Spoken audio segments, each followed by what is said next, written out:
Hi, Max Brantley with the Arkansas Times on Tuesday, July the 5th. The big news today is a national news story. FBI Director James Comey said he can find no reason to file charges against Hillary Clinton in using a private email server while she was Secretary of State. He said she was careless in handling material, some small amounts of which were perhaps classified information, but he said no reasonable prosecutor would bring a charge based on this. She said she did not knowingly receive or send any classified information, and only a very small amount of the thousands of emails found on the server fell into that category. This won't stop Republican criticism, of course, and even though Comey was viewed as something of a reliable FBI director by conservatives, now they don't think so much of him. The issue won't go away as a campaign issue, but she will not be indicted, it's almost certain, and that takes away a hope for a really big surprise in the presidential race at least. Back in Arkansas, the state ended its fiscal year last week, and it finished the year 2016 on June 30th with a $177 million surplus. This despite the fact that the state took in less money last year than it had taken in the year before. This is because of extremely conservative budgeting that's budgeting purposely to produce a surplus so that Governor Asa Hutchinson can use the money for highway construction and other purposes he deems necessary. He also wants to have another tax cut. He thinks we can afford it based on this year's results. Certainly if we continue to balance the budget on not giving state employees pay raises and not giving more money to colleges, we'll have extra money to give tax cuts to rich people who've been the main beneficiaries of his past tax cuts. The governor also asked, he's going to be announced today that he'll be traveling to Europe to make some economic development visits and also be present when the state opens a new economic development office in Berlin, Germany, being one of our big business partners. Prosecutor Henry Boyce of Newport announced today that Kenneth DeWitt, a former prison chaplain at the McPherson unit of the women's prison in Newport, had pleaded guilty to 3 sexual assault charges and will, in return for 5-year prison sentences on each of the charges to be served concurrently.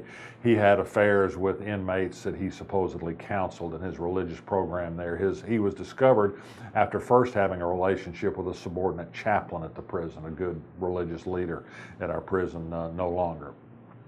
Southern Arkansas University gets unflattering attention in a big article on BuzzFeed News today. A student there, a former student there, Taylor Moore, tells her story of her inability to get campus officials or law enforcement officials to take very seriously her complaint that she'd been molested by another male student at the school. They said he hadn't sufficiently groped her to qualify for a criminal charge or at least anything more than a misdemeanor charge. The police and various campus officials and prosecutors said all sorts of things that lead you to believe people are perhaps not sensitive enough to sexual assault complaints. This case may ultimately produce a misdemeanor charge. And finally, the male student who groped the student in the presence of one of his friends, by the way, was suspended for a year. But in the process, the prosecutor said some things no prosecutor should say about women's complaints. He said, she said, really, why is it always the he that gets the benefit of the doubt? And he said, she said, as in this case. Stephen Jones, this former state representative and DHS official who's serving a prison sentence for admitting to taking a bribe from Ted Sewell for helping out his mental health business in Arkansas. It turns out it was more than just bribery. He was put on a consulting contract basis by Sewell back in 2004. He didn't have to do any work for this consulting contract, just take the money and help Sewell out as needs arose in his big multi-million-dollar mental health business. This does give you wonder how many other legislatures have consulting contracts, so-called, with people with big interest before the legislature. I don't think Stephen Jones was the first nor the last. I should mention that Tom Cotton, our U.S. Senator, was on Meet the Press Sunday. He was asked to make the case for Donald Trump as president against Hillary Clinton. He said he'd just let Donald Trump make his own case, which was something of damning with faint praise.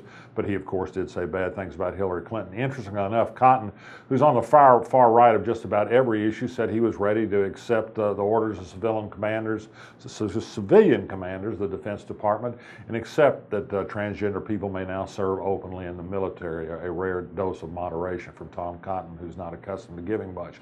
And finally, you thought Arkansas was crazy about cheese dip, that we were the cheese dip nuttiest people in the world. Well, over the weekend in Memphis, one woman was accused by another woman of wasting some Rotel cheese dip, dumping it out when it was still perfectly good to eat. Apparently, she got stabbed for doing it, and on top of that, they had a car wreck on the way to the hospital. other people do take their cheese dip seriously. I know I do. I'm Max Brantley. I'll be back tomorrow.